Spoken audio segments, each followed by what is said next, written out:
Bom, a gente vai hoje começar a abordar o conceito de saúde única, né?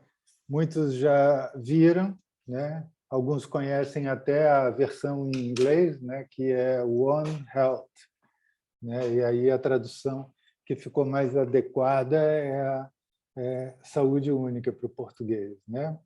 Tem alguns pesquisadores, alguns cientistas que usam um termo saúde global, sabe?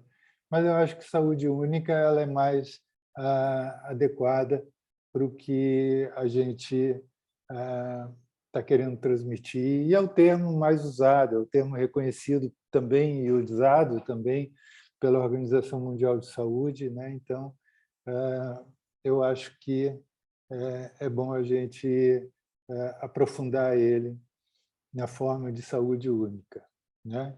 Bom, o que significa, vamos dizer, essa proposta de visão, né, do mundo, na realidade, é uma coisa muito intuitiva e muito simples, não é? Garanto que todos vocês se parassem para pensar um pouco, não é, sobre problemas relacionados à saúde, tanto animal quanto humana, e realmente começassem a refletir por que que determinadas doenças surgem, não é? Por que que elas atingem determinadas classes sociais? Por que que de repente, né, você descobre que ela é transmitida por animais, né? De onde vêm esses animais? Por que que esses animais estão transportando alguns agentes etiológicos? Por que que eles entraram em contato com o ser humano, né? E N outros processos, né? Desde intoxicações por agrotóxicos, metais pesados e outros também. Por que que a gente está exposto a isso? Por que que, né, é difícil encontrar produtos orgânicos, né? N caminhos.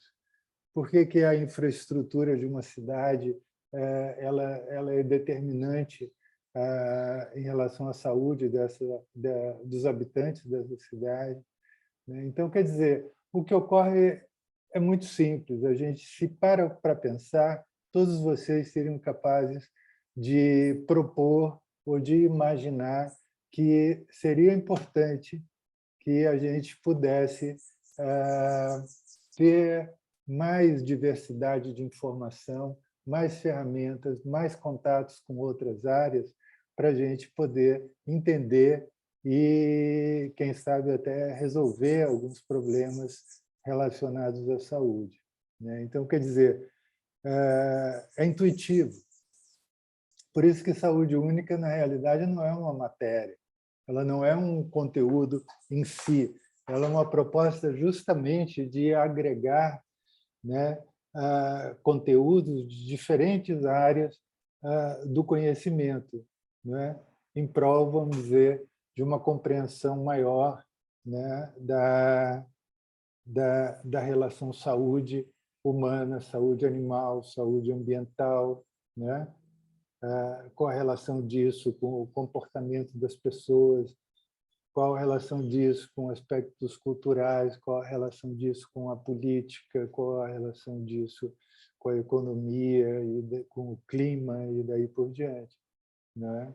Então, é um incentivo, na realidade, é uma provocação para que a gente saia das nossas gavetinhas, não é? E comece a olhar para o mundo como um todo, né? E se tornar, vamos dizer assim, uma pessoa que tenha uma visão de mundo mais rica e mais ampla, não é? Então, é o que propõe a saúde única, no final das contas, né? Quando vocês botam assim em algum site de busca, né, sobre saúde única, vocês vão encontrar N textos já sobre isso. Eu vou mandar para vocês mais tarde um em inglês sobre isso, que é muito bom e é bem explicativo também em detalhes. né? Um ou dois assim, que são realmente fundamentais para vocês lerem. E aí vocês aproveitam também, vão treinando, né, o inglês de vocês, aquilo que eu falei, né? Que é fundamental. Né? Bom, vamos vendo aqui. Quando, então, vocês buscam esse termo na internet, né, vocês normalmente vão encontrar esse símbolo ou símbolos semelhantes. Né? Esses são símbolos bem iniciais, do início da divulgação e o início das reflexões sobre saúde única. Né? Então, sempre vinha aquela frase, não, a saúde humana ela depende da saúde animal, que também, por sua vez, depende da saúde ambiental. Não é? Então, se tem sempre uma ideia, assim, um pouco, às vezes, antropocênica, de que, né, o foco e o importante é o humano e o resto é periferia, que pode influenciar na saúde humana ou não, não é?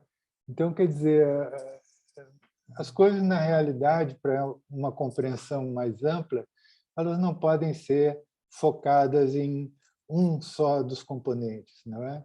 Não é uma questão só de você pensar na saúde humana, né? Como na área veterinária não é uma questão só de pensar na saúde ambiental, ou um ecologista, né, pensar na saúde ambiental e ver o humano e, de certa forma, os animais, vamos dizer, de produção, como os grandes vilões assim, É mesmo porque o ecossistema não é formado só pela gente, né, professor? Isso que Perfeito, perfeito. Então, e a gente tem essa visão antropocênica, né, que você comenta, foge muito do que a gente vivencia. isso atrapalha muito, inclusive, a compreensão do mundo real. O mundo real ele não pode ser compreendido de uma forma antropocêntrica, ou seja, tudo é o homem, sabe? O meio ambiente tem que estar preservado e equilibrado por causa do homem. Não é. O meio ambiente, né, ele é composto pela flora, pela fauna, né, e, na realidade, são organismos vivos, né, e todos eles, obviamente, evoluíram junto com a gente nesse mundo e estão aí há milhões de anos. Né? Então, quer dizer, nós não temos assim, o menor direito de levar eles à extinção ou prejudicar os habitats deles. Né? Mesmo porque, se a gente prejudica a tal ponto que há uma diminuição da biodiversidade ou uma diminuição da capacidade de sustentação dos ecossistemas, a gente, como qualquer outro animal, vai sofrer isso e vai, obviamente, ser prejudicado. Entende?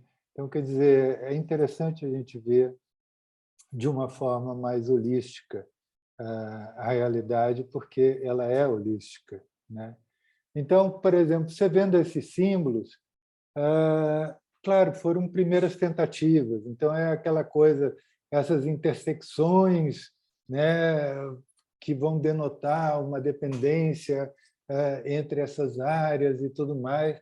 Mas tudo, na realidade, foram tentativas iniciais. Quanto mais as pessoas começaram a fazer reflexões sobre a abrangência da saúde única, não é? E a necessidade de que ela seja assim realmente plural e abrangente, né, vai ficando claro que, na realidade, animal está dentro do ambiente, humano está dentro do ambiente, o humano está dentro do ciclo do animal, porque a gente é apenas uma espécie dentro de um reino animal extremamente diversificado, né? E ainda falta o vegetal aí, que sempre é esquecido e é colocado ali dentro do ambiente, né, solto ali de... Então, quer dizer, são coisas que foram evoluindo, não é? E na medida que isso evolui, a gente percebe em algumas outras tentativas de explicar o que é saúde única e as interações que existem entre diferentes áreas, você vai vendo modificações no esquema. Já não são mais 3 bolinhas, né? Já começa a ser, né, um fluxograma mais composto, né, com diferentes áreas do comportamento humano, né? Veja que, assim, por exemplo, né, a industrialização já tem clima, já tem comportamento humano, já tem as redes sociais assim né, de interação. Então, você começa a ver que realmente tem muito mais coisa que é necessário a gente colocar em perspectiva para a gente realmente usufruir dessa ideia de saúde única e usufruir para a nossa compreensão de mundo, usufruir para a nossa capacidade profissional futura, não é? De contribuir, resolver problemas, entender as causas reais e que estão por trás assim de alguns problemas que muitas vezes na área humana, na área veterinária, né, a gente reduz muito essa relação de causa e efeito e aí as soluções elas se resumem às vezes em tratamento, às vezes em vacinação, às vezes numa intervenção clínica, né? E na realidade a gente não para assim para pensar e não para também para ver como articula para a gente poder intervir em outras áreas junto com outros profissionais, junto com a população mais consciente, intervir nas mudanças necessárias, né, que na realidade muitas vezes são as causas, vamos dizer, primárias de várias, se não todas, né, as doenças humanas e animais e das próprias plantas, né? Então, esse é o caminho, vamos dizer, dessa descoberta e dessa expansão do conceito de saúde única. Veja só como, por exemplo, nesse, né, ele vai se expandindo, né? As pessoas vão pensando, vão agindo, vão tendo experiências com essa visão mais ampla, né, que interconecta diferentes áreas do conhecimento, e aí nas composições que elas vão fazendo das representações, elas vão ficando cada vez mais complexas, porque é complexo, não é? E continuam as tentativas, né? Então, aí, ó, veterinárias, zoonoses, né, doenças multifatoriais, resistência microbiana, que é importantíssima, vai ser um dos desafios aí para o nosso futuro também. Vocês vão ouvir muito sobre isso, né? E aí vai indo, ó. Saúde pública, né, as relações sociais, aí a urbanização, veja só, não é? Já não é mais humano, animal, ambiente, já começa a entrar as influências das escolhas de urbanização que são feitas nas cidades, não é? A parte legal, legislativa e, principalmente, aqui, as práticas culturais. E aí, pronto, aí nas práticas culturais já entra toda essa banda da sociologia no conceito de saúde única também. Então, aí a gente vai ter não só a filosofia para, né, tentar organizar esses conceitos também, como antropologia, sociologia, psicologia, e aí por diante, né? É muito complexo, vocês estão vendo isso, né, de uma forma bastante drástica ao longo dessa pandemia da Covid, né? Quanto mais você começa a se informar sobre ela, você vai vendo como é multifacetado o evento, né? Do porquê que a pandemia surgiu, não é? A gente pode simplificar ele de acordo com esse nosso conhecimento, vamos dizer, médico, a gente pode simplificar dizendo, sim, foi uma mutação de um vírus que, não é? Ele é basicamente transmitido por via aérea, né? Ele infecta as pessoas com bastante facilidade, não é? as pessoas já são transmissíveis, elas já transmitem o vírus antes de surgir os sintomas e durante também os primeiros sintomas, né? E pode evoluir para a morte, como pode causar uma série de problemas, vamos dizer, crônicos que só vão ser resolvidos ao longo do tempo. A gente pode, isso seria uma interpretação muito médica, epidemiológica da doença, mas a gravidade com que ela se expandiu pelo mundo todo e a mortalidade que ela causou, ela não pode ser só atribuída e explicada por vamos dizer, essas posições da área de saúde médica, né, que eu acabei de dizer, né? Você tem várias coisas que estão relacionadas a isso. Você tem o comportamento humano, né, das pessoas, por exemplo, negarem a eficiência da vacina, não é? Das pessoas, por exemplo, acreditarem em medicações que absolutamente não têm o menor efeito contra a Covid e pode ser, inclusive, um fator que desencadeia outros problemas de saúde, né? A gente viu isso, a gente viu a corrupção, né, no processo de compra de vacinas e coisas do gênero. A gente viu um descaso em boa parte, vamos dizer, da mídia que ajudou e das redes sociais, né, que ajudaram a disseminar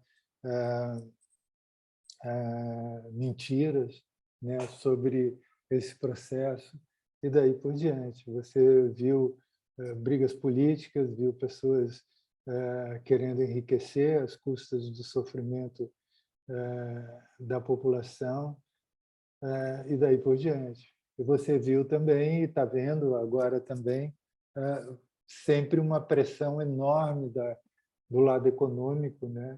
Em ir liberando, vamos liberar, vamos permitir que as pessoas façam isso e aquilo, nós vivemos numa democracia e tudo mais. E cada vez que, ao longo desses 2 anos, se cedeu, né, a essas pressões, né, logo em seguida aumentava drasticamente o número de infectados e o número de óbitos, né?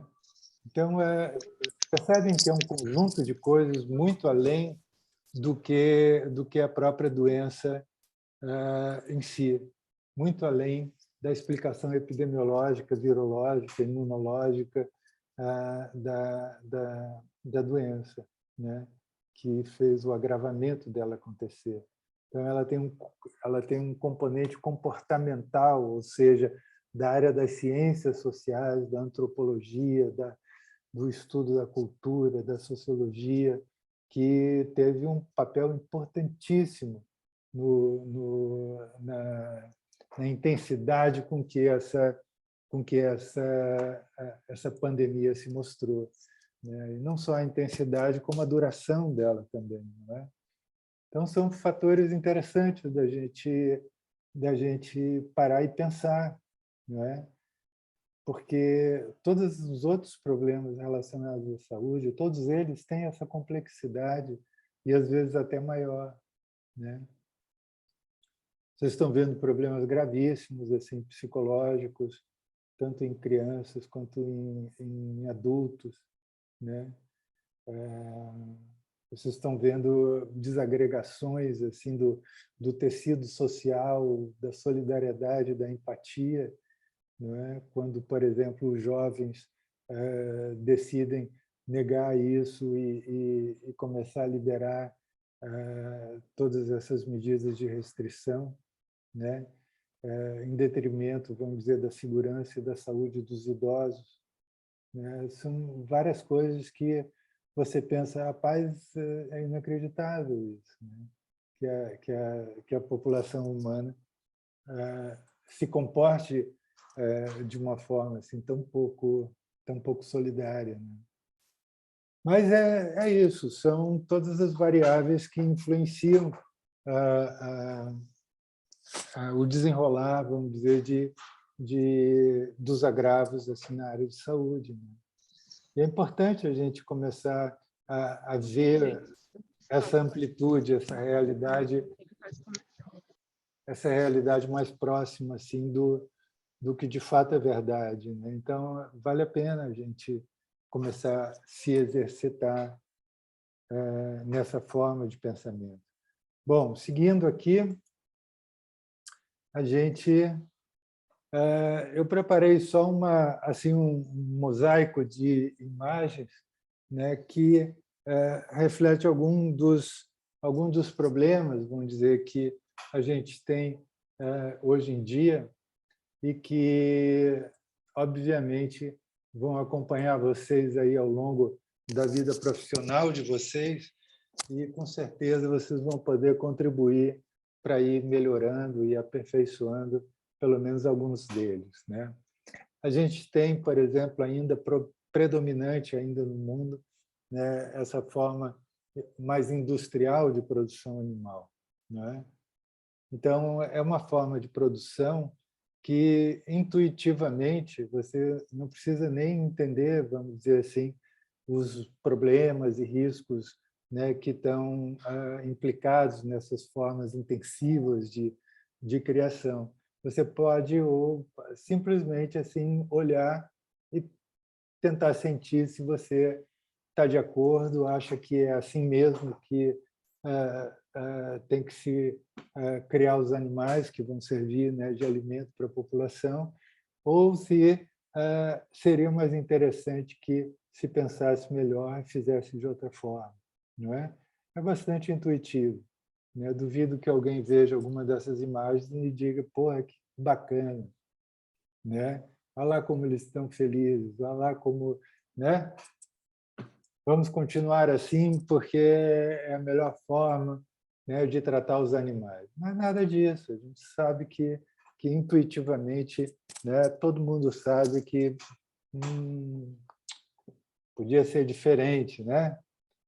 Mas tem sempre aquela situação de que mas é importante, né? Isso gera emprego, gera exportação e tudo mais.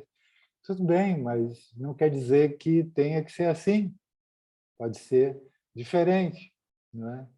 Então, o que acontece, por exemplo, nesses sistemas de criação, e é alvo, vamos dizer assim, das críticas, principalmente de pessoas envolvidas em bem-estar animal, como também pessoas assim de muita gente da área de nutrição e de sanidade animal também, se critica assim essa forma, né? E não é uma crítica em vão, são críticas que são acompanhadas de várias sugestões de modificação, né, que levem em consideração o comportamento dos animais, que levem em consideração um maior espaçamento, né, uma liberdade um pouco maior no sistema de produção, né, que com certeza no futuro vai predominar e vai ser implantada, não é? Eu tenho dificuldade de imaginar um futuro onde a criação intensiva de animais vá se tornando cada vez mais intensiva, né? Cada vez mais, vamos dizer, desrespeitando o animal como um ser vivo e, obviamente, com os seus comportamentos e suas necessidades, não é? Então, eu acho, é a tendência que a gente vê, por exemplo, em países mais desenvolvidos, principalmente os europeus, assim, né? Não todos, mas, né, uma boa parte deles, onde a população ela recebe informação de muito melhor qualidade na mídia dela, né? Pelo menos nessa área de alimentação e tudo mais, as pessoas vão ficando mais conscientes, elas vão exigindo mais,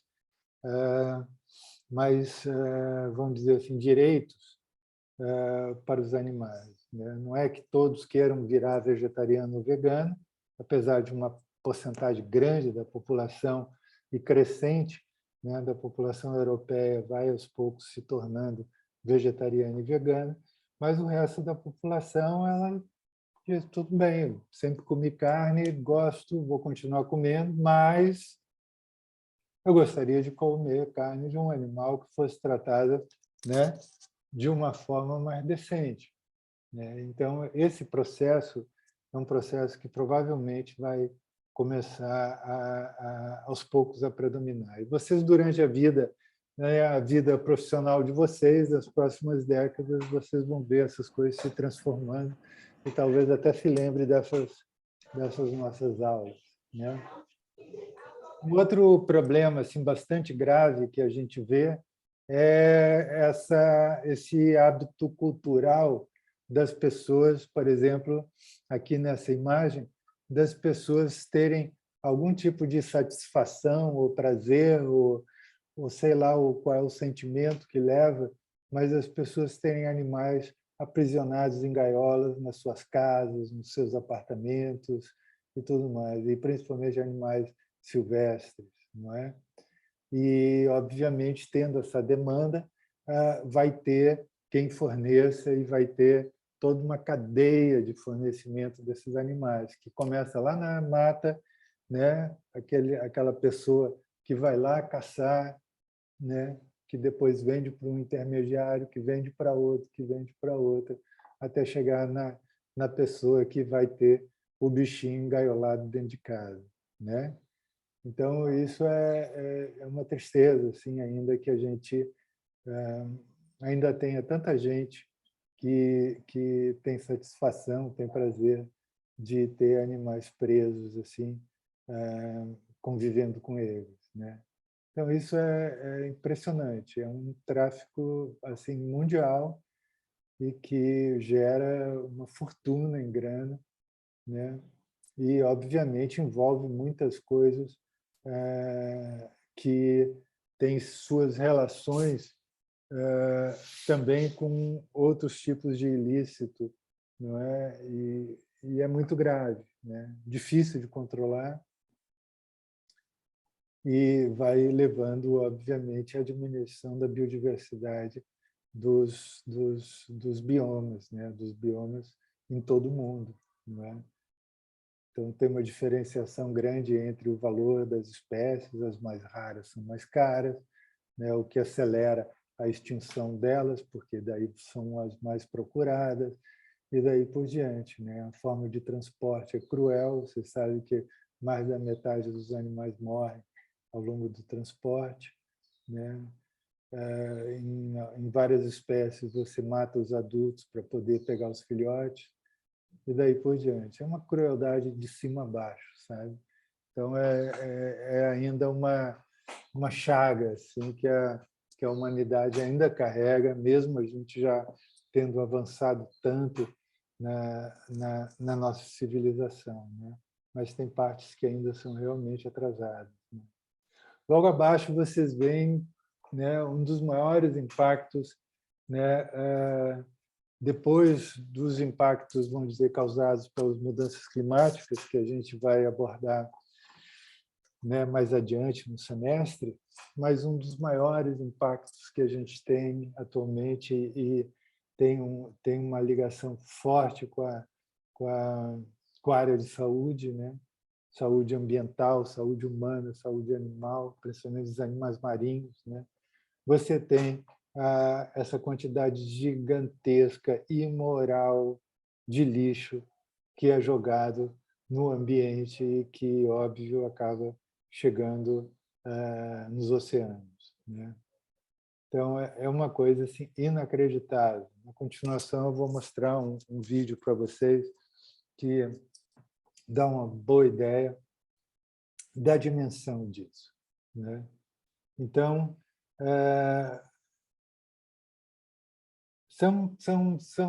vamos dizer, são consequências de um comportamento irresponsável humano, ou seja, está ligado ao comportamento, está ligado à aceitação das pessoas em consumir produtos que vêm embalados com plástico e depois descartar isso, se isentando de qualquer responsabilidade sobre o destino que isso vai ter e as consequências que vai ter.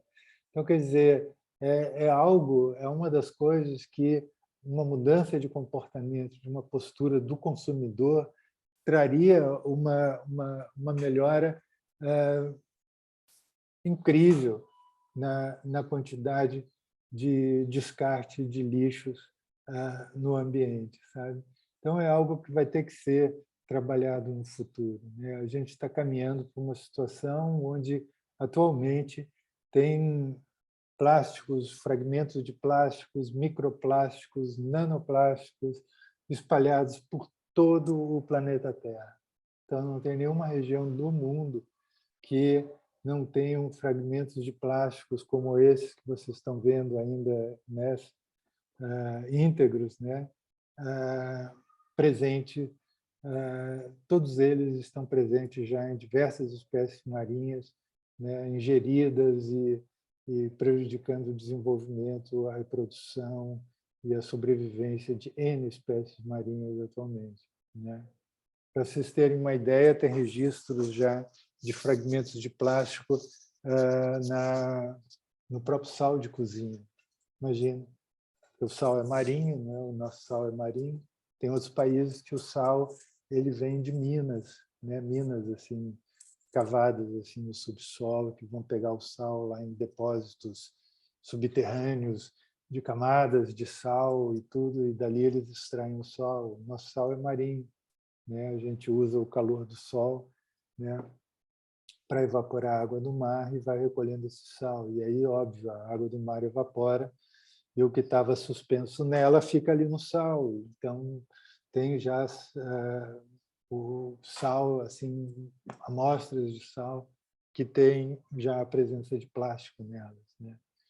Fora outros animais que a gente consome, como peixes, mariscos e daí por diante, que obviamente já apresentam, né, em muitos lugares assim quantidades assim diferentes de concentração já de plástico nesses animais que eles ingeriram ao longo do processo, né, de alimentação deles. Então, um dado assim interessante, já inicial para vocês, sobre a influência do plástico na saúde, né, ambiental, humana, animal, não é? É que, por exemplo, você sabe que o plástico demora séculos, né, para se degradar. E um outro ponto interessante é que o plástico ele não se dissolve, não é? Ele não vai se dissolvendo nesse processo lento de degradação dele. Ele vai se fragmentando. Então, um pedaço de plástico maior, com o tempo, ele vai ressecando, despedaça em fragmentos menores, em fragmentos menores, em fragmentos menores, né? Até a gente sair de fragmentos mais visíveis assim para o que a gente chama de microplásticos, né? Que são partículas assim, né? A partir de né, até 5 milímetros, 4 milímetros, né, para baixo. Então, são chamados microplásticos. Às vezes, quando vocês caminham na beira da praia, começa a observar, né, na linha das ondas, assim, na areia, ou mesmo na linha mais alta da maré, quando o mar recua, vai lá dar uma olhada, né? Por exemplo, eu observo aqui no litoral, aqui nas praias, assim, quando a gente vai, né, você vê assim que está meio colorida a areia, né, com pedacinhos vermelhinhos, pedacinhos azuis, pedacinhos brancos, pedacinhos amarelos, né, mas bem pequenininhos, ou seja, né, pedaços de plástico, fragmentos de plástico de 1, 2, 3 milímetros, né, e, obviamente, tampinhas de garrafa e pedaços de corda de nylon e toda essa gama de outros pedaços maiores que a gente conhece, né? E quando os microplásticos vão se fragmentando, eles passam à categoria de nanoplásticos, ou seja, são fragmentos muito pequenos. Então, já os microplásticos e os nanoplásticos, né, eles são absorvidos por toda essa fauna de animais que são filtradores, né? Inclusive plânctons e outros micro-organismos do ambiente marinho, né? Protozoários, mariscos e daí por diante. Esses animais são ingeridos por outros maiores, que são ingeridos por outros maiores, e aí vai aumentando a concentração de microplásticos, nanoplásticos no organismo deles, né? Os plásticos, vocês sabem, eles têm um efeito, eles vão dizer, emitindo algumas substâncias, né, ao longo do processo, né, de degradação. Algumas dessas substâncias, né, elas são disruptoras hormonais, ou seja, elas têm a capacidade, vamos dizer, de, por se assemelhar a alguns hormônios, elas podem, vamos dizer assim, causar um distúrbio, né, do balanço hormonal nos organismos, né, causando problemas graves, assim, não só de reprodução, como surgimento de cânceres e coisas do gênero, né? Então, é um problema muito grave, né? Plásticos também têm uma habilidade enorme de fixar bactérias, né? As bactérias elas se fixam no plástico com muito mais facilidade do que em outros tipos de materiais.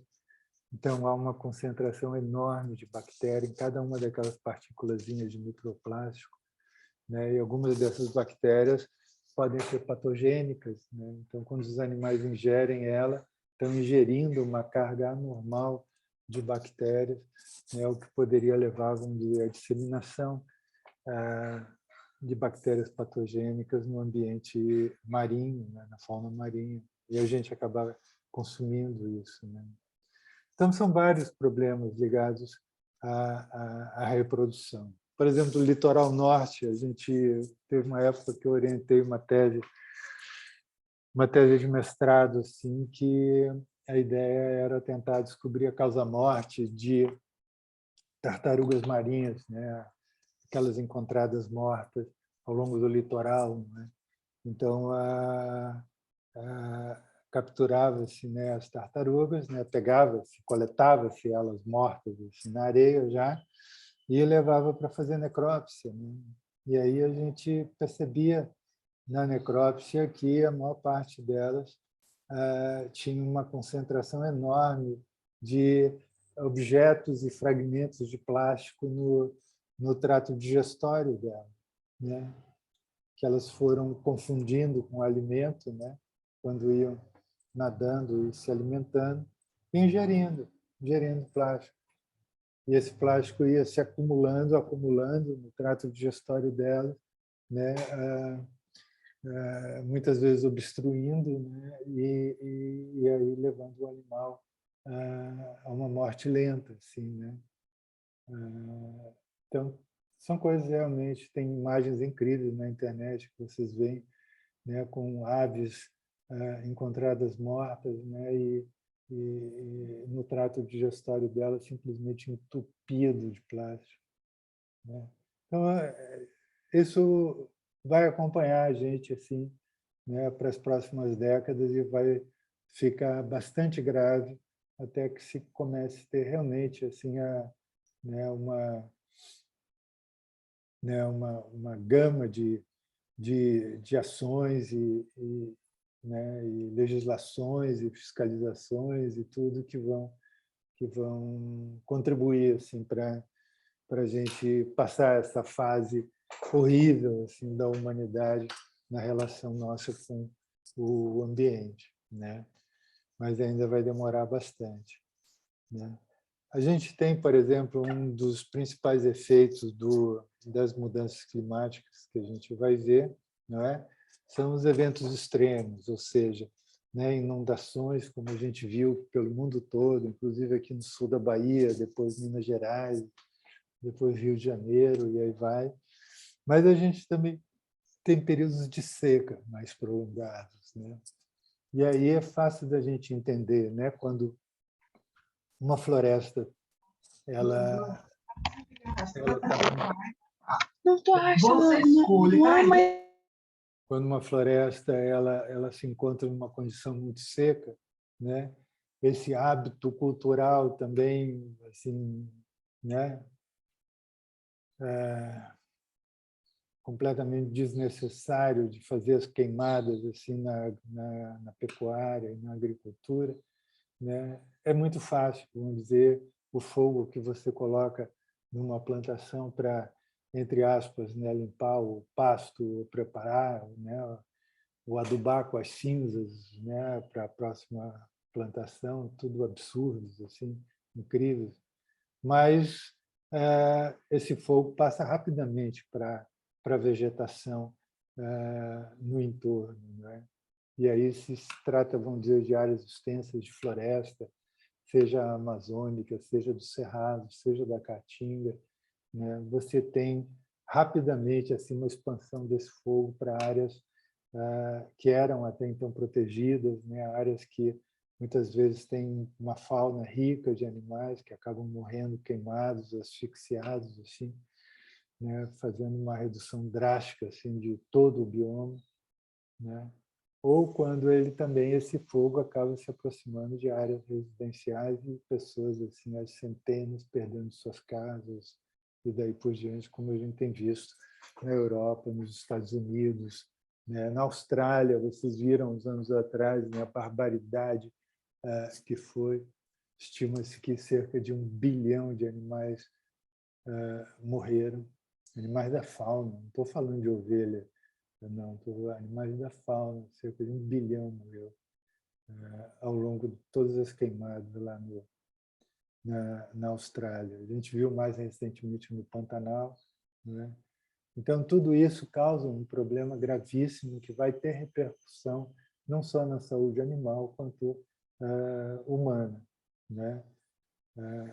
Óbvio, pela carência de alimento, porque, né, foi tudo queimado, carência, vamos dizer, habitacional, pessoas que perdem suas casas, problemas respiratórios gravíssimos das pessoas que ficaram durante dias e dias e dias respirando a fumaça desses incêndios, né? E daí por diante, né?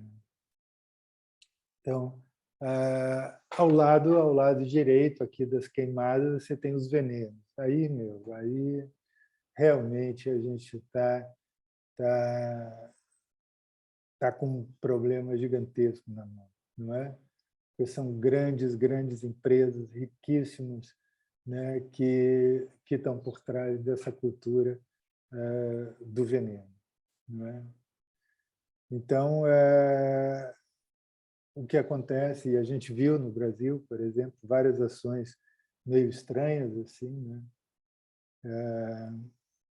Quando se tira da Anvisa, né, ou diminui a influência da Anvisa na decisão de se vai ou não liberar agrotóxicos novos aí no Brasil, e deixa isso mais a cargo do Ministério da Agricultura, né? Aí a gente começa a ver que como a pressão é grande por trás disso, né? E isso obviamente faz com que todos nós, direto ou indiretamente, a gente esteja consumindo agrotóxico, veneno na alimentação cotidiana da gente, né? Então isso é uma coisa que é tão óbvia que está errado e é prejudicial para a saúde, que vocês vão ver transformações assim mais rápidas acontecendo, né, no futuro, né? Talvez comece, inclusive, por uma pressão mais da parte do consumidor, né? Mas, obviamente, a legislação poderia estar contribuindo para a gente não estar tão exposto assim a esses agrotóxicos, né? Então, é um problema gravíssimo que tem que também ser resolvido. A gente vai abordar isso também mais adiante, né? E a gente chega aqui embaixo, então, né?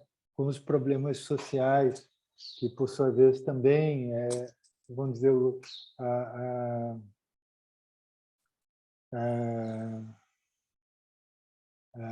a incubadora de uma série de doenças e uma série de conflitos que acabam levando, né, a uma fragilidade da população, do organismo das pessoas, né, da imunidade das pessoas, e que não tem como a gente, por exemplo, evoluir em termos de civilização se uma parte significativa da população fica abandonada no caminho. Entende? Então, quer dizer, são coisas que vão ter que ser, no futuro, melhor equacionadas. Não é possível que uma sociedade que se diz civilizada abandone uma parte da sua população nas ruas, sem nenhuma assistência, sem nenhuma perspectiva, sem nenhuma rede social de apoio para essas pessoas, para elas se reintegrarem, vamos dizer, né, no tecido produtivo assim, da sociedade. Né? Então, é uma reflexão. Não tem como a gente acostumar o olhar da gente ou acostumar o espírito da gente com a presença assim, crescente, inclusive, do número de pessoas que estão numa condição assim miserável nas ruas, sabe? Se a gente tem o mínimo de empatia, a gente e imaginação, né? A gente tenta se projetar em como é que é a condição deles, e o que eles estão sentindo, e pelo que eles estão passando. E é fácil da gente perceber que a gente não gostaria de passar por isso, a gente não gostaria que fosse com a gente, né? Então, isso é um bom parâmetro assim, de como a gente se comporta com os outros, né? Da gente tratar os outros como a gente gostaria de ser tratado, não é? Então, é uma coisa que, né, é importante a gente não, vamos dizer assim, se brutalizar, não percebendo isso e não sendo mais tocado, vamos dizer assim, por essa condição injusta das pessoas, né, que as pessoas passam. E aí, óbvio, é só você ir mais para a direita aqui embaixo, você vê que, obviamente, não é só com pessoas, mas também os animais, e principalmente esses animais, vamos dizer assim, né, de domesticados e, né, de companhia e tudo mais, que por N razões, né, muitas delas assim indizíveis, assim, por serem tão imorais por parte dos seus antigos tutores, né,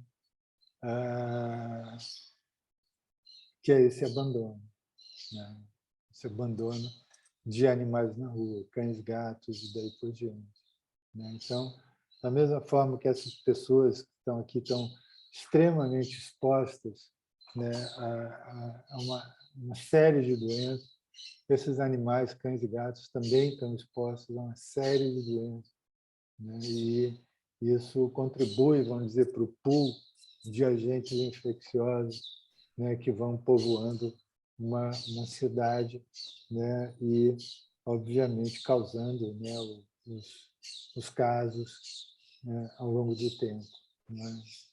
Então,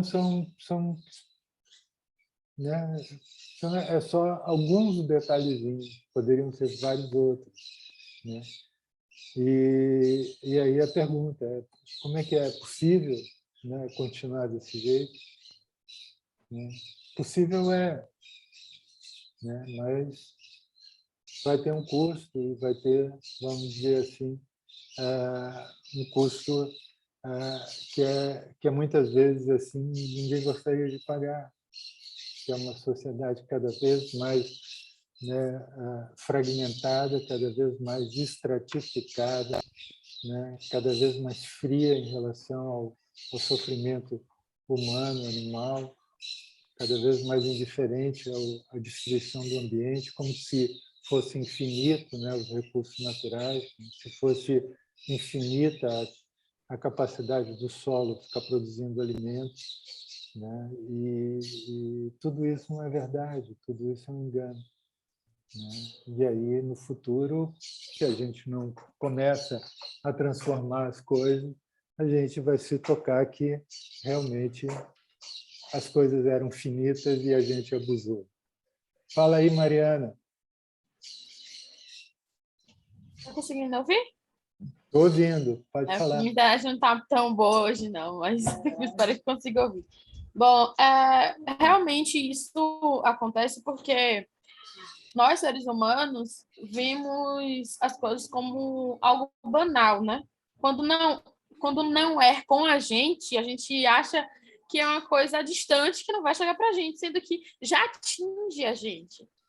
Mas a gente olha de uma forma tão superficial que a gente acha que a solução é superficial também. Verdade. Eu mesmo, depois de um tempo, eu ficava pensando muito nisso. Principalmente em questão...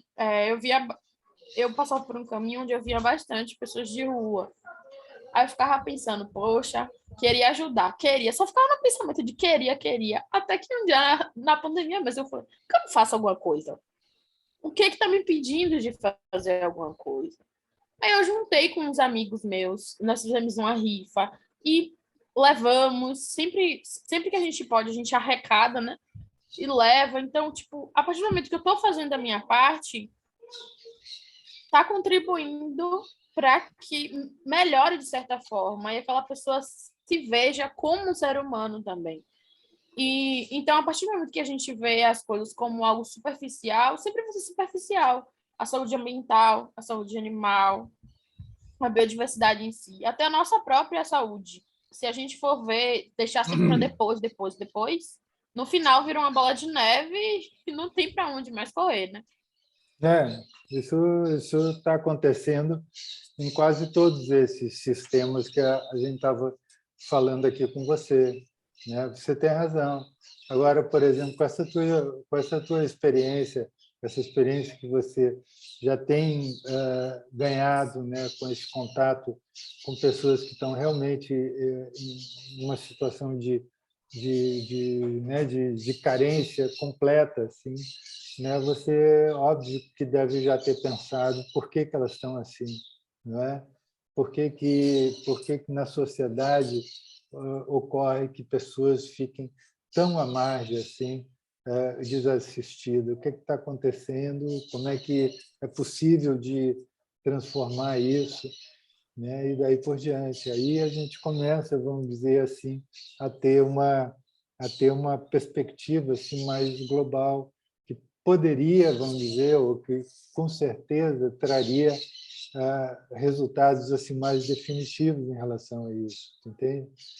Porque senão a gente vai continuar, vamos dizer, nessa situação de pessoas e não o governo e não as políticas públicas, né, de pessoas, né, privadas sentindo que tem que intervir, sentindo que tem que ajudar ali diretamente aquelas pessoas, né? Isso acontece muito nesses eventos, né, de inundação, de catástrofe ou de guerra e essas coisas assim, né, que tem uma mobilização muito grande, né? Mas é interessante a gente também perceber por que houve uma enchente tão grande, por que houve um deslizamento, por que tem tanto migrante saindo de um determinado país para outro, né? Por que isso aconteceu? E a resposta não é choveu muito, a resposta não é tem guerra. Mas por que teve guerra? Por que a gente ainda no século XXI, né, se achando altamente civilizada, né, as sociedades, por que a gente ainda tem guerra? Por que as pessoas constroem em barrancos e elas sabem que isso é uma questão de tempo para desbarrancar? Por que as pessoas vão desmatando, vão assoreando os rios, né, contribuindo para a modificação do clima a ponto de a gente ter esses eventos extremos que a gente tem visto no mundo inteiro, de queimada, de seca, de enchente, entendeu?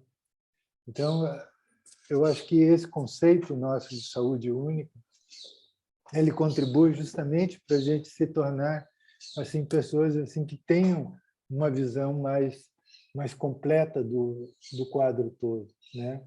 Claro que vai ter pontos que você vai intervir diretamente, pontuais, mas vai ter também todo um processo, né, que você sabe que tem que ser percorrido, né, de médio e longo prazo, para que a gente realmente supere, né, alguns atrasos assim que a gente vem arrastando do passado até os dias de hoje, né? Então, é esse conjunto de coisas que a gente não pode perder de vista.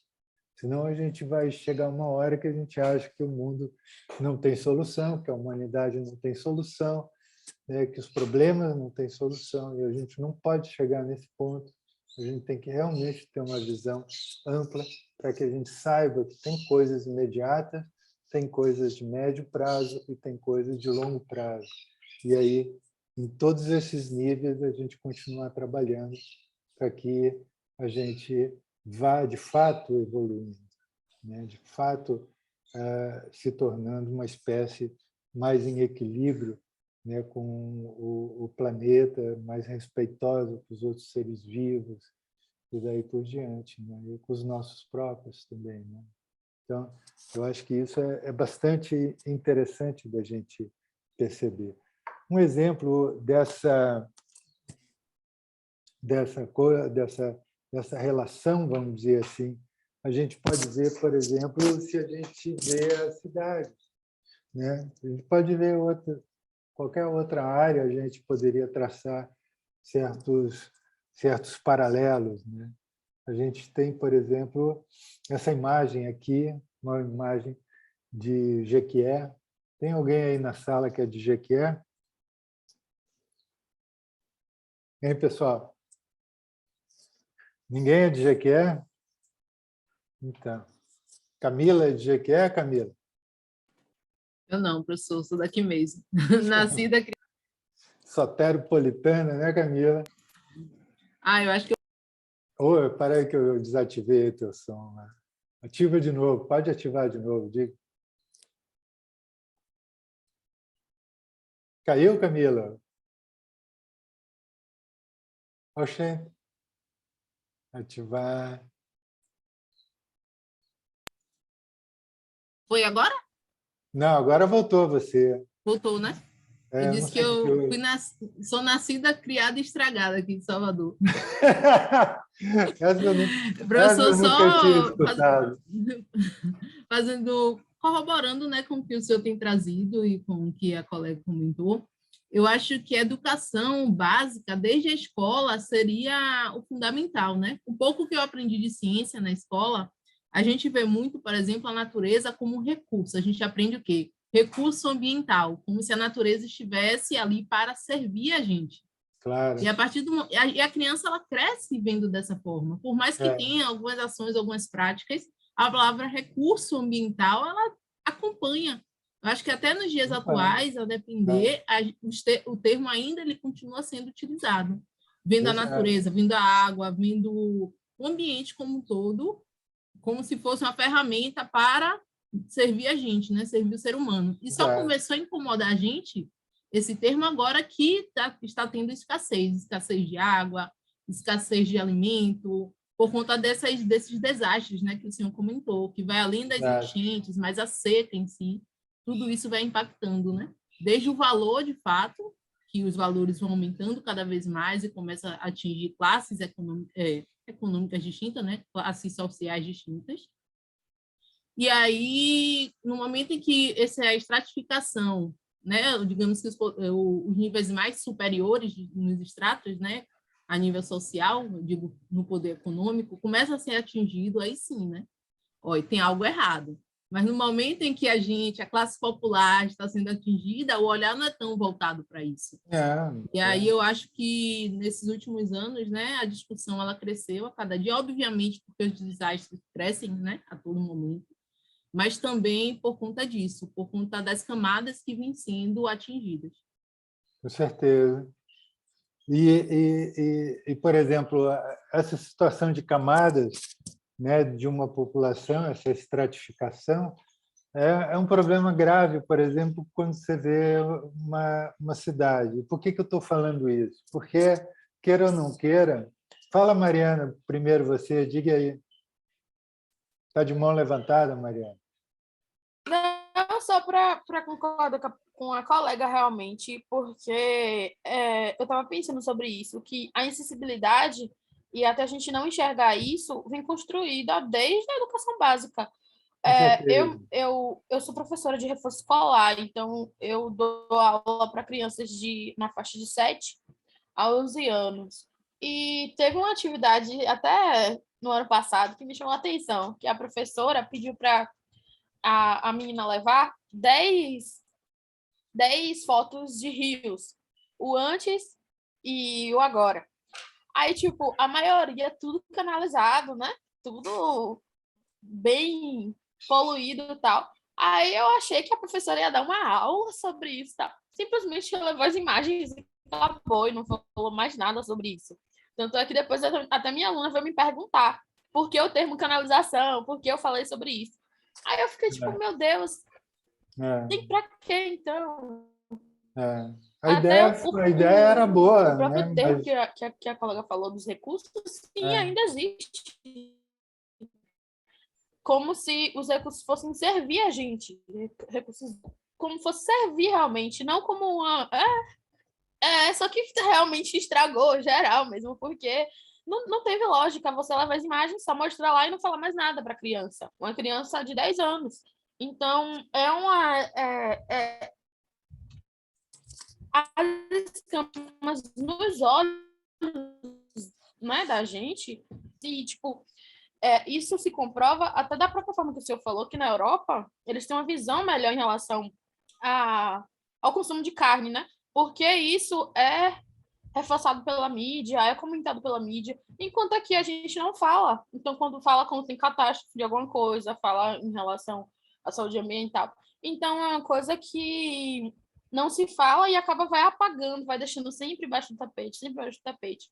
E, de certa forma, até a gente mesmo é culpado por isso, né? Porque dá pra gente ver e a gente sempre vai, no caso, vendo como algo banal e não é, procura, porque hoje o conhecimento está livre, internet, a gente vê tudo, consegue ver tudo. Então, é algo que realmente, como a colega citou, vem sendo construída e que a educação, né, as novas gerações poderiam vir com uma força total sobre uma nova visão, né? A visão certa sobre isso. você tem que começar a falar sobre saúde única com a gurizada, né? Garanto que eles vão ter uma compreensão bem mais avançada, né, do mundo e vão ser cidadãos assim mais engajados assim, né? Édla, diga aí, Édla. Professor, eu só ia fazer um comentário em relação ao que a Camila falou, né, sobre como o cenário muda quando determinadas camadas são atingidas. Mas a impressão que passa, né, ou pelo menos é o que eu sinto, é de que tudo bem, o cenário muda quando essas camadas são atingidas, mas nem todas as camadas têm a iniciativa ou têm a necessidade de salvar ou poupar esses recursos que a gente tem, no sentido de vamos generalizar, né? Dar um exemplo básico em relação ao consumo da água mesmo. Tudo bem, a gente precisa salvar, poupar, né, esse recurso, mas quem vai poupar? Quem é que precisa fazer essas campanhas e quem vai sofrer? Não sofrer, digamos assim, mas quem realmente vai ter aquela iniciativa? Será que será que vai ser a agricultura? Será que vão ser esses grandes produtores? Ou vai ser a gente realmente poupando a água dentro de casa ou qualquer coisa assim, sabe? Então, assim, independentemente disso, beleza, realmente elas são atingidas de certa forma, mas elas não se movem, né? Ou realmente não existe essa mudança para que eles também salvem esses recursos. Então, era realmente essa impressão que eu tenho, de que a gente precisa salvar, mas mesmo que exista, mesmo que elas sintam, elas não fazem nada, ou não existem grandes mudanças. Não, eu acho que a gente vai ter algumas oportunidades de ver isso com clareza quando, por exemplo, na mídia se veicula uma, vamos dizer assim, quase que um truque assim, que beneficia, né, as camadas assim mais ricas, envolvidas em algum tipo de predação de recurso humano, ou de poluição grave, ou coisas do gênero, né, se estrutura, vamos dizer assim, uma forma de comunicação com a população que estimula a população a ela ter que tomar providências e contatos. Por exemplo, o exemplo da água, o exemplo da eletricidade, o exemplo do combustível, não é? Não se fala do que está sendo feito no nível mais alto, né, de produção ou industrialização, ou no nível, vamos dizer, político, em relação a essas commodities, né, energéticas e tudo mais, ou a água, né? O que se faz é dizer assim: olha, população, vocês têm que economizar, vocês têm que fazer a parte de vocês, vocês têm que separar o lixo, vocês têm que, né, ajudar a não ter tanta sujeira, e daí por diante, né? Vamos gastar menos combustível, vamos gastar menos gás. Então, todas essas frases vocês acabaram vendo, ouvindo, talvez agora nos últimos tempos, né? Isso é, de certa forma, uma tentativa de transferir a responsabilidade e a culpa da escassez desses produtos para a população, para que a população se sinta culpada e ela daí não reaja e não cobre dos governantes o que está acontecendo. Não é? Porque senão o governante vai dizer: mas a culpa é de vocês gastaram a água toda, vocês, né, são os esbanjadores de gasolina, de gás, e jogam lixo para tudo quanto é lado. Cara, não, a culpa é de vocês. Então, isso a gente vai ver em vários movimentos, em várias tentativas, vamos dizer, de se atribuir a culpa e a responsabilidade para a população, enquanto que não, enquanto que seria obrigação, dever, por lei, do Estado de regular esses diferentes setores, né? E não é feito, né? Não é feito justamente por conta de pressões num nível mais alto, não é? Das pessoas mais ricas, né? Que obviamente acabam contribuindo também para a eleição de muitos dos nossos legisladores. E aí o que acontece é que depois que ele é eleito, ele vira as costas para o dever dele como, né, como político, de defender os interesses da população, e vai defender os seus próprios e o interesse daqueles que deram muito dinheiro para eles conseguirem se eleger, entende? Então é um problema grave, sabe? Mas a gente vai superando, na medida que cada vez mais pessoas conseguem enxergar, né, o sistema, como o sistema tem funcionado, as pessoas vão começar a tomar decisões mais corretas na hora de votar, vão tomar decisões mais corretas na hora de contribuir para que algumas coisas se modifiquem, né? É um processo lento, tem que ter paciência, não é?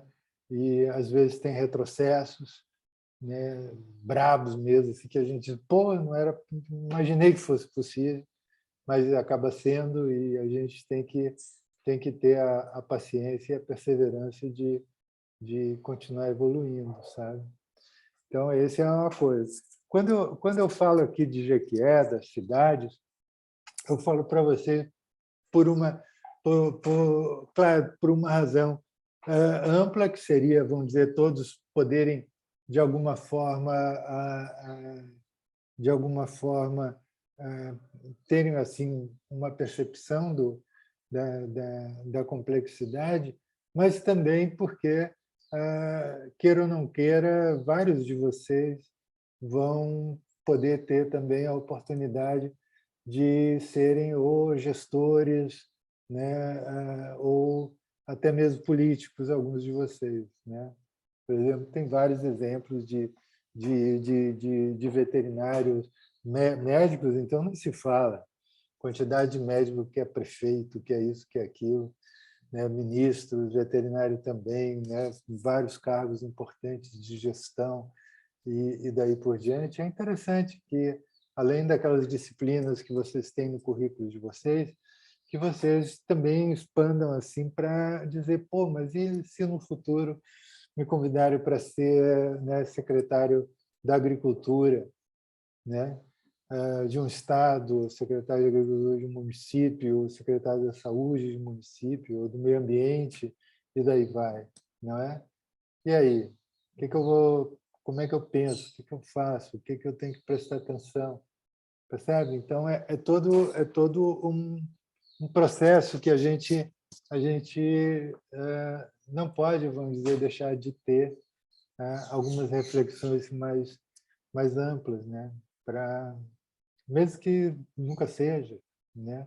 Mas que vale a pena a gente entender, porque a gente mora em cidades, né? Basicamente, né? As projeções agora no futuro é que no mundo mais de 80% da população mundial vai morar em cidades, né? O que vai ser um desafio gigantesco em termos de logística, saneamento, né?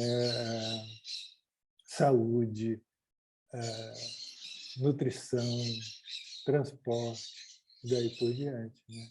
Vocês imaginem só. Bom, então isso aqui é a Jequié, ela é banhada pelo Rio de Contas, né? Há um tempo atrás eles fizeram uma represa aqui do lado direito, assim mais acima, e aí o rio flui, né, com o volume de água que a represa libera, né? Então, quer dizer, nos períodos mais secos, né, a quantidade de água lá represada é destinada, né, à agricultura e ao consumo humano, agricultura, indústria e consumo humano, né? O que vocês também tinham falado anteriormente é correto, né? Os maiores consumidores de água é a indústria e a agropecuária, né? O consumo humano é a menor fatia do consumo de água. Professor, o Que a senhor pode gente falar um tem. pouquinho mais alto? Eu não estou conseguindo ouvir. Não sei se Oh, reduziu o meu volume. Deus, será que o microfone aqui pifou? Não sei se aconteceu com o pessoal, mas deu uma reduzida aqui no som, no volume.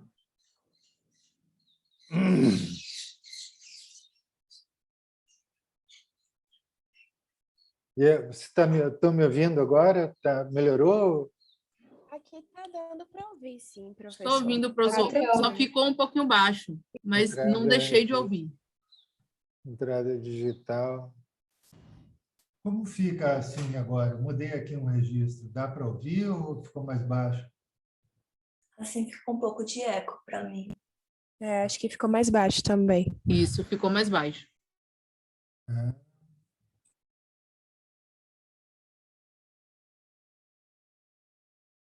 Agora não está passando som. Então, Não, não está ouvindo nada. Agora está ouvindo agora? Agora foi, agora sim. Assim, É que tem várias opções aqui de microfone Tá e ótimo agora. às vezes quando a gente inicia ele salta de uma para outra e aí dá esses problemas. Tomara que ele fique agora parado aí, né? Então vamos aqui para a gente ir adiantando a nossa aula. Vamos ver aqui o próximo. Ops! Aqui, tá vendo? Isso é um bairro de Jequié, né? Isso é um bairro, e olha que, né, é um bairro né, mais de operários, né, pessoas assim que estão numa condição não tão privilegiada quanto aqueles que moram, vamos dizer, mais para o centro ou em bairros mais nobres assim da cidade. A gente conhece isso em Salvador, em qualquer cidade é assim que ela vai se estratificando, né? Obviamente que tem condições muito piores, né, do que isso.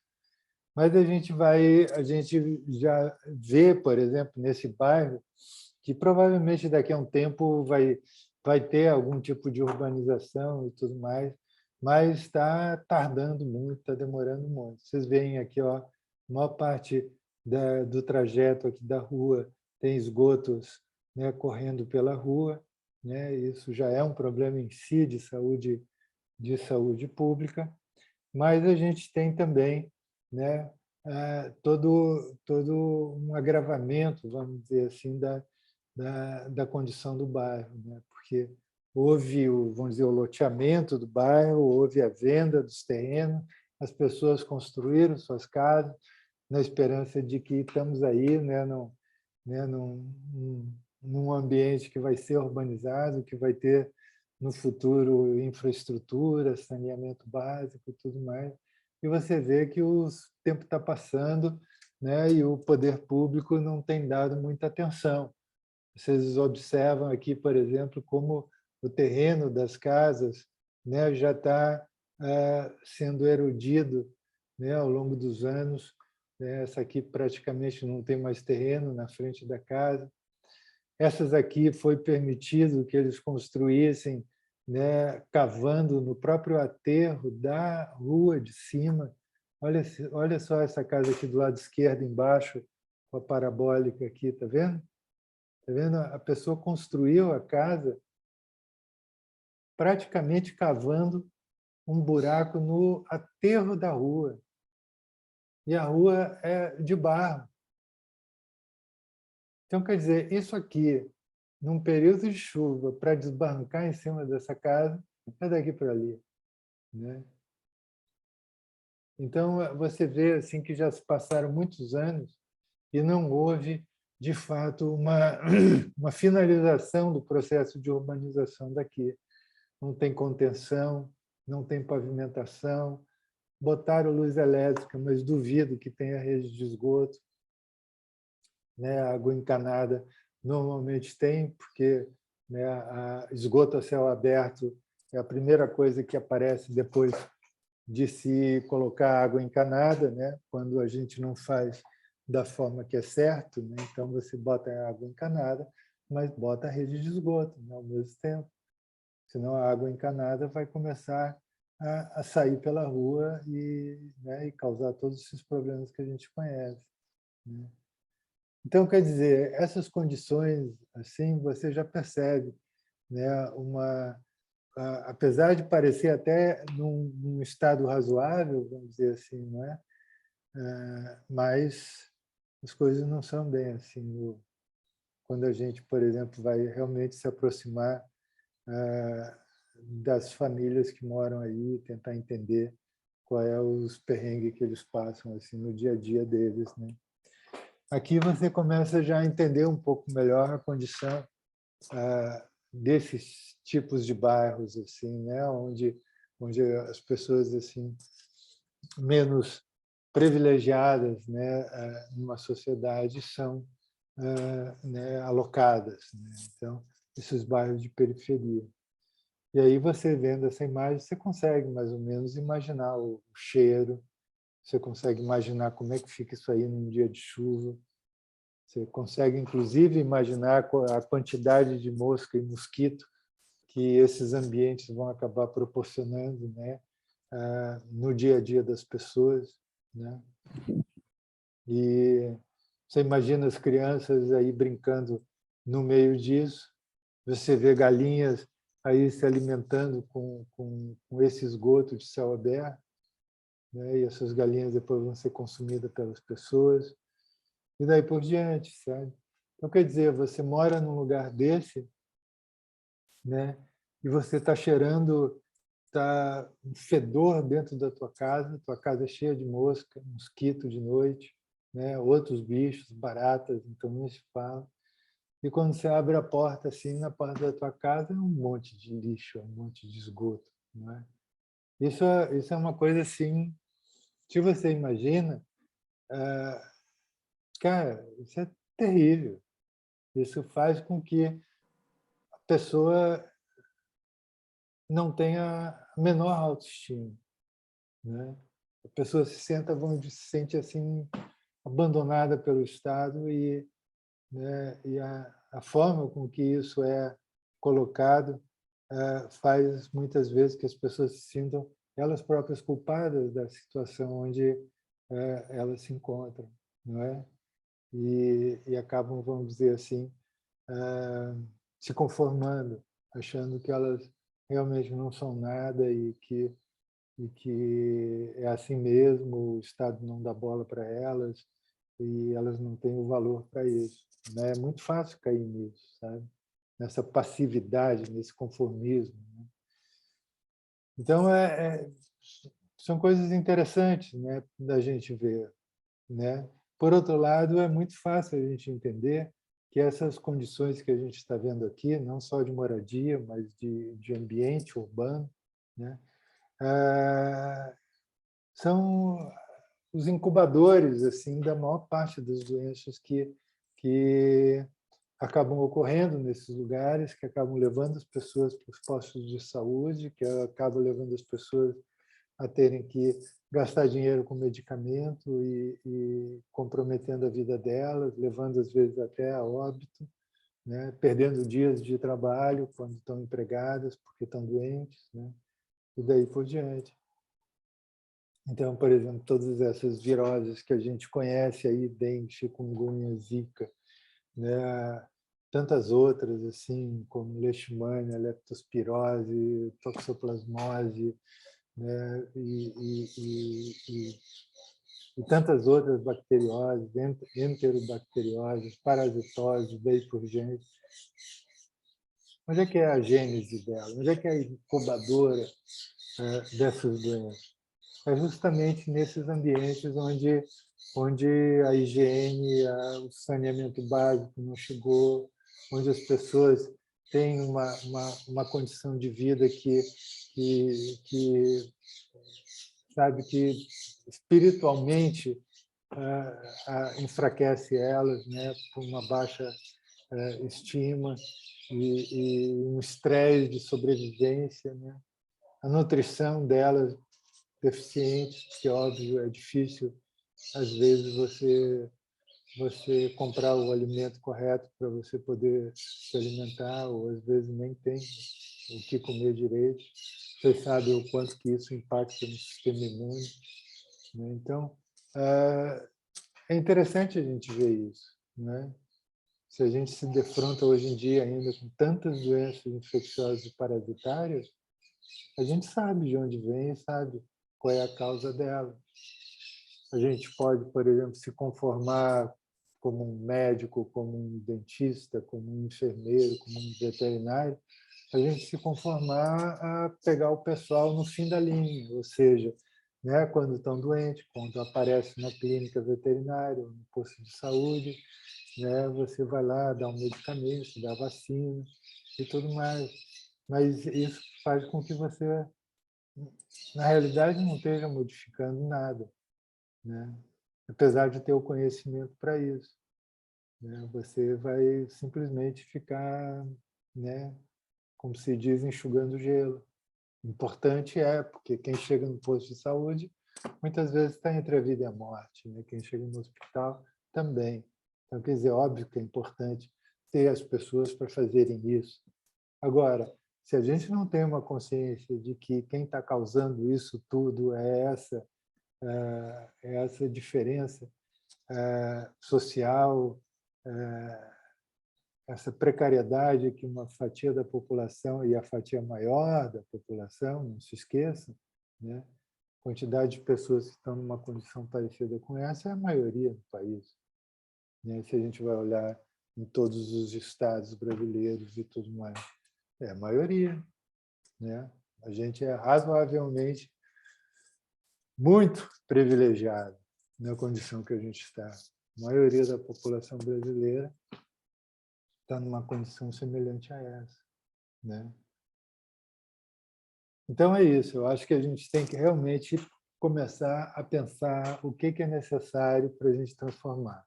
Vocês todos são jovens, vocês todos vão ter aí mais de 40 anos aí de vida profissional pela frente, né?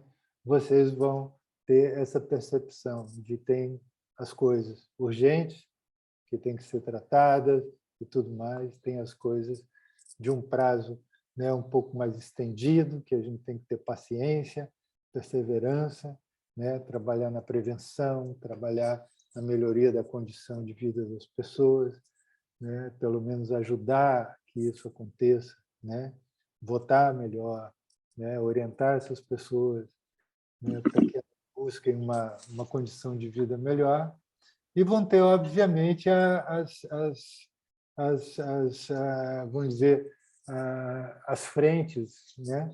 Que são de longo prazo, né? Que vai depender, como vocês mesmos disseram, né? Da educação, já desde o ensino básico, e trazendo e aumentando as possibilidades das pessoas terem acesso à educação, terem acesso a cursos profissionalizantes, terem acesso à universidade, né, para poderem dar um salto, vamos dizer assim, na qualidade de vida deles, da família deles e tudo mais, né?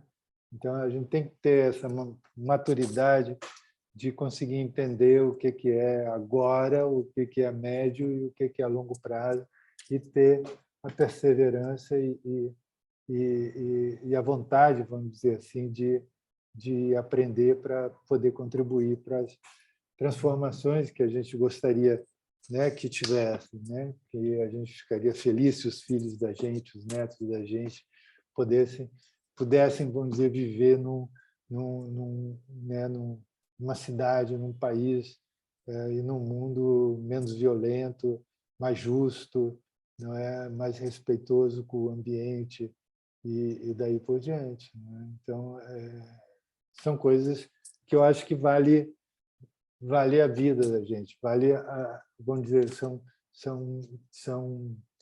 são ideais, são sonhos, são utopias assim que vale a gente viver a vida da gente perseguindo eles, né? Porque é para um bem comum, né? É para um mundo melhor, né? Então, eu acho que isso não pode se perder de vista. Se a gente perde de vista isso, a gente vai ser aquelas pessoas extremamente frias, individualistas, né? Gananciosas e sozinhas e tristes, né? No decorrer da vida, né? Essas imagens são de que ano? Elas são de algumas cidades. Foi tudo eu que fotografei isso. Ah, beleza. Eu não tô falando, vamos dizer assim, distante disso, tu entende? São fotos que a gente fez em trabalhos de pesquisa que a gente fazia e faz nessas comunidades. Então, a gente, por exemplo, a gente estava estudando nesse tempo, a gente estava estudando a possibilidade dos suínos, esses assim, de rua, serem reservatórios de leishmania visceral.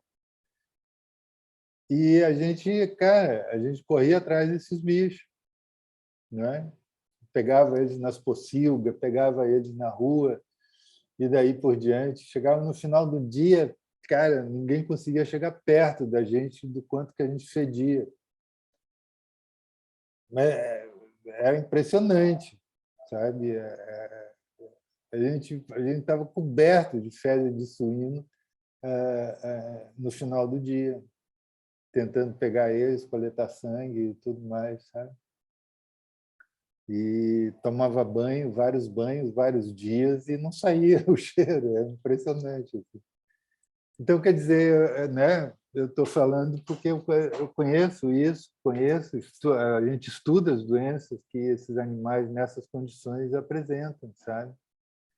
Né? Por isso que eu trago elas para mostrar uma realidade assim que a gente conhece. Né?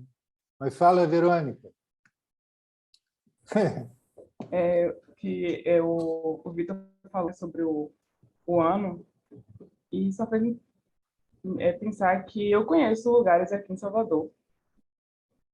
Desse não ano, precisa assim, ir para Jequié, né, Verônica? Não precisa ir para outros lugares. Você encontra isso nos bairros de Salvador e pior ainda, né, Verônica? Recentemente aqui em Itapuã mesmo. Entre Itapuã e São Cristóvão, como em São Cristóvão, um terreno que era desocupado, assim, eu não sei se era um terreno baldio, não sei direito, mas que recentemente foi ocupado por várias famílias.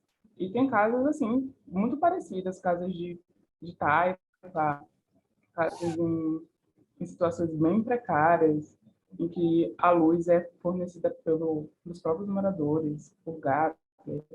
mas que não tem assim nenhuma assistência do governo. Não tem poste de luz, não tem asfalto nas ruas. Inclusive, minha irmã mora num bairro assim muito parecido, que fica em Cajazeiras. Essa realidade ela se repete no Brasil inteiro. Agora, é impressionante quando vocês ficam vendo, às vezes, noticiários de outros países, né? E aí mostra lá alguma coisa lá no bairro de periferia do México, lá da Índia, em alguma cidade, ou qualquer lugar da África. Você olha aquilo e diz assim, pô, isso aqui podia ser aquilo. É muito semelhante. Do mesmo jeito que os bairros dos ricos são semelhantes, né? Porque ficam todos eles olhando aquelas revistinhas de decoração e arquitetura e eu quero ter uma casa que nem aquele cara lá em Miami.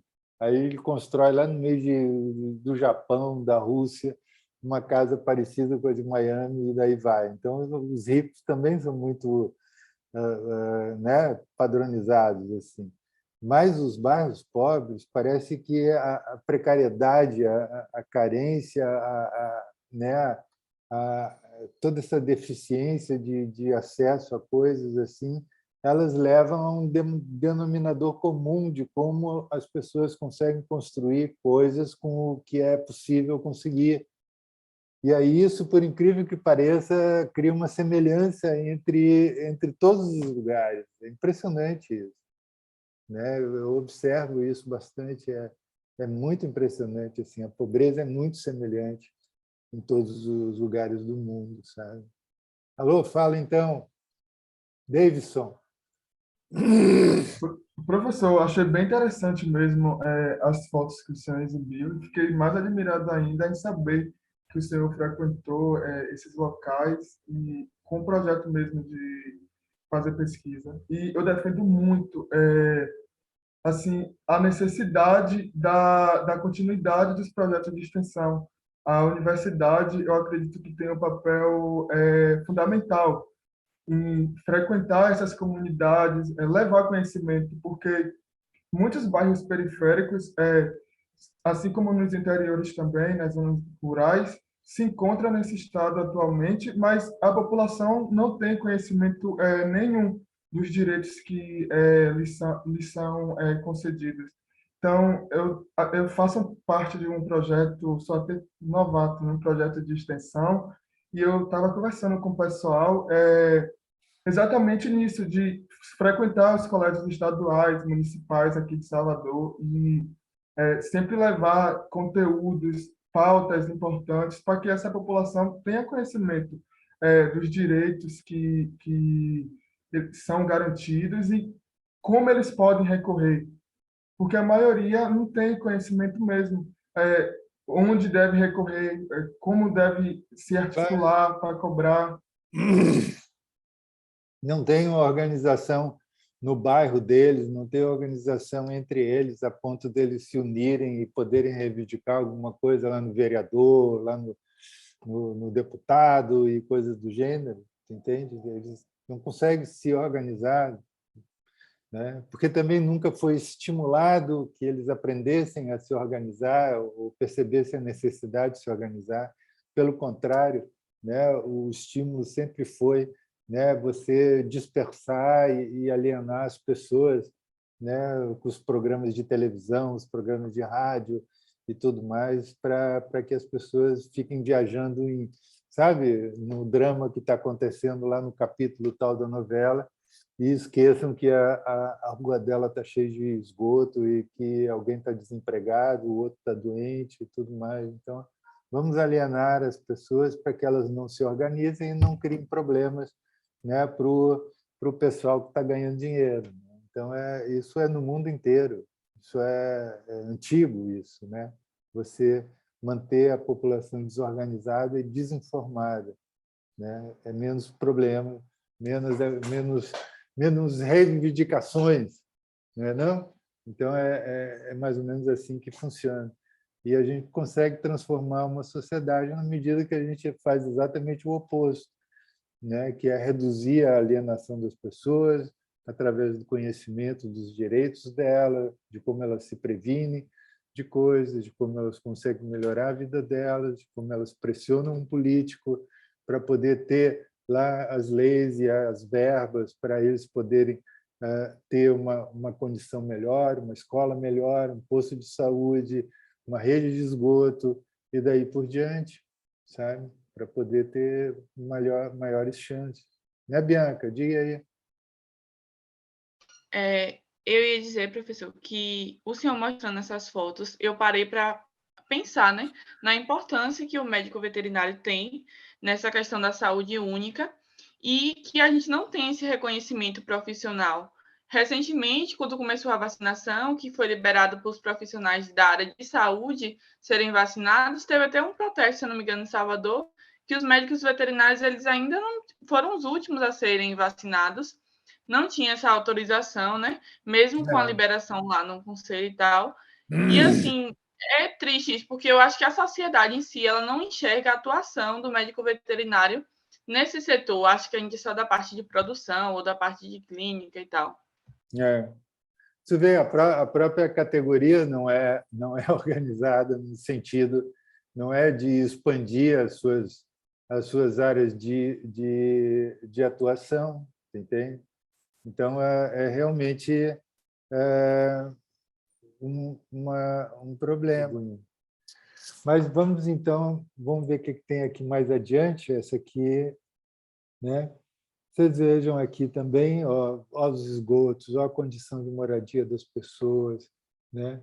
Você vê uma boa parte das pessoas andando de pé descalço pela rua, né? N fatores assim contribuem. E aqui a gente chega num ponto importante, né? Também que a gente vê muito nas periferias da cidade, né? E esse convívio assim entre pessoas e animais, né? Convívio das pessoas com cães e gatos, né? Tudo bem, né? Eles são passíveis, óbvio, de serem reservatórios de doenças que podem atingir os humanos, né? É óbvio, mas numa condição de serem bem tratados, bem alimentados, né? Higienizados e tudo mais, eles ascendem para uma qualidade de vida, né? Semelhante ao do seu tutor, né? Então, quer dizer, o risco deles também adoecerem e serem realmente reservatórios de doenças é muito menor. Agora, na condição onde essas pessoas vivem, seus animais de companhia e seus animais, vamos dizer assim, né, de produção, eles estão sujeitos a todo o tipo de ciclo de transmissão de diversos agentes etiológicos, não só vírus, como fungos, bactérias, né, parasitos, ectoparasitos e daí por diante. E as associações deles com outros ciclos, né? Por exemplo, né, os insetos transmissores de doenças são hematófagos, então eles têm esses animais para se alimentarem, além dos seres humanos. Então, quanto mais animal você tem na periferia das casas, né, mais alimento tem para os vetores, né? Não só mosquitos, mas também os barbeiros, as pulgas, né? E daí por diante, né? Então, você vai aumentando, vamos dizer assim, a quantidade, a diversidade de riscos, né, que a população passa a ficar exposta, né, em todas as faixas etárias, de crianças a idosos, né, numa condição como essa. E esses animais eles são assim, são criados na rua, né, se alimentam em grande parte dos esgotos, né, esses esgotos que vocês viram a céu aberto, mas também dos canais de esgoto, né, que é a junção de todos esses esgotinhos assim, onde as pessoas vão largando todo o seu lixo e para onde vai uma boa parte, vamos dizer, dos restos assim de comida, né, dejetos, né, animais mortos, lixo, tudo é jogado para dentro desses canais e, né, esses animais criados em rua eles vão se alimentando nesses locais, né? Imagina como é que não fica o organismo deles. E depois as pessoas consumindo eles, manipulando a carne para cortar, para cozinhar, né? Muitas vezes comendo a carne não tão bem assada, né? ou frita, ou, sei lá, cozida. E as possibilidades de transmissão de doenças, né? que vão acontecendo, né? Pelo convívio, pelas fezes desses animais, né? Pelos mosquitos que sugam neles, se infectam e transmitem para humanos. Então, vamos lá. Né? Interessante também nessa condição, por exemplo, que vocês estão vendo aqui, nessas casas onde cria-se suínos, galinhas, você vai ver, tem um monte de cachorro, tem os gatos agregados também, às vezes tem pato, né? E óbvio, um monte de crianças. Imagina a situação desses lugares. Né? Então, por exemplo, são lugares assim em áreas mais pobres, né? Áreas que têm um certo grau de violência e um certo grau de perigo, vamos dizer assim, de furto, né? Durante a noite, invadirem para roubar a galinha, roubar um suíno e tudo mais. E aí isso também acarreta que as pessoas, por um lado, tenham mais cachorros, porque o cachorro passa a ser, né, fundamental na segurança do quintal e tudo mais. Então, você agrega cachorro também nesse ambiente. Mas você também, para evitar roubos, né, furtos, você aproxima também a pocilga, aproxima o galinheiro da tua residência, mais perto possível, né, para você conseguir resistir ao cheiro, mas, ao mesmo tempo, não tão longe para um ladrão não entrar ali, roubar e você não perceber. Né? Então, tudo vai contribuindo para que o contato entre animais, insetos vetores e o ser humano seja o mais estreito possível. Né? E isso é a condição, vamos dizer, ideal do ciclo de N doenças que vocês estão estudando agora, né? E vão continuar estudando até o final do curso, e das doenças que vocês vamos dizer, acompanhar ao longo da vida profissional de vocês, seja em animais de produção, seja, né, em animais de companhia, como também em pessoas, por conta, né, da maioria dessas doenças serem zoonoses. Estima-se que cerca de 70% das doenças infecciosas parasitárias, né, dos seres humanos tem esse link com algum reservatório animal que completa o ciclo de transmissão da doença, não é? Então, quer dizer, seja na área da saúde humana, seja nas outras áreas, vamos dizer, da veterinária, vocês vão estar, vamos dizer, em contato com essa problemática, né? Então, é interessante vocês começarem a perceber o que é de fato possível para resolver isso, e não só tratar, né, os casos graves. Né? Por exemplo, esses bairros onde tem esse tipo de moradia, né, você tem são os bairros, por exemplo, em Jequié, mas poderia ser Jacobina, poderia ser, né, qualquer outro município assim da Bahia, né, são os bairros onde também ocorre as maiores incidências das diferentes doenças infecciosas, né? Se você vai ver também doenças nutricionais, também doenças, vamos dizer, da área, né, psicológica, né, depressões e coisas do gênero, né? E elas se acumulam, vamos dizer, a casuística se acumula nesses bairros.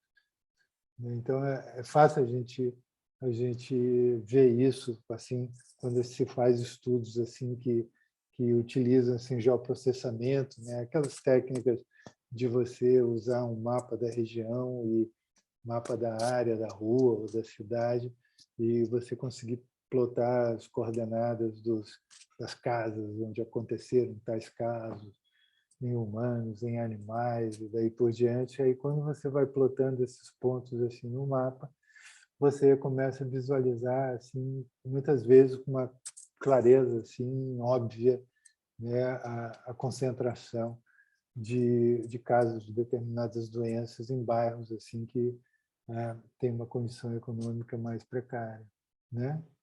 Então é muito interessante também esses tipos de estudo, né, que agregam um pouco mais de informação.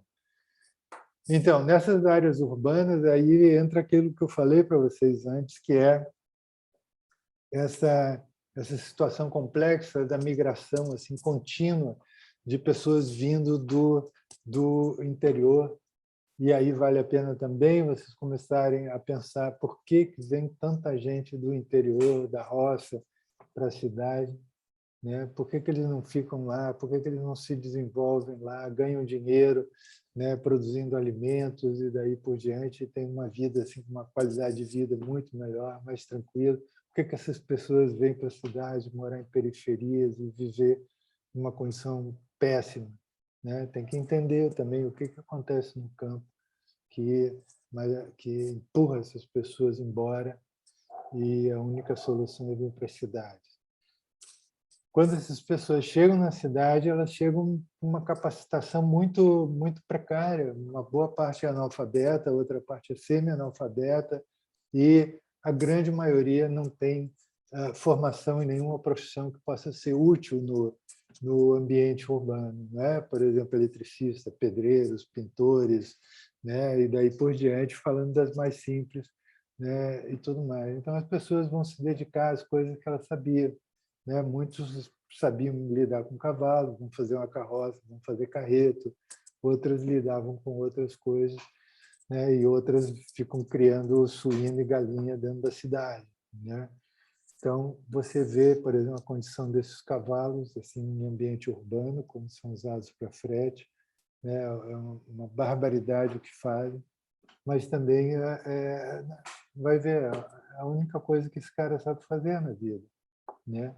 Não se dá nenhuma possibilidade de uma formação para essas pessoas, tipo cursos que possam ser oferecidos gratuitamente para ele aprender um outro ofício, né? E poder parar com essa história de frete puxado animal dentro das cidades. Aí mais tarde vocês vão ver o que acontece com esses animais. Quanto mais animais você tem no entorno do teu domicílio, que a gente costuma chamar, né, de peridomicílio, quanto mais animais, maior é a oferta de alimento, não é, para os vetores, maior é a atração de outros animais da fauna silvestre, tipo sariguês, ratos, raposas, morcegos, né? Todos eles, de uma forma ou de outra, também envolvidos em outros ciclos de doenças, trazendo elas para próximo da casa das pessoas. Esse é um ponto muito importante que a gente vai tratar daí na próxima aula. Tá? Então, eu vou aqui agora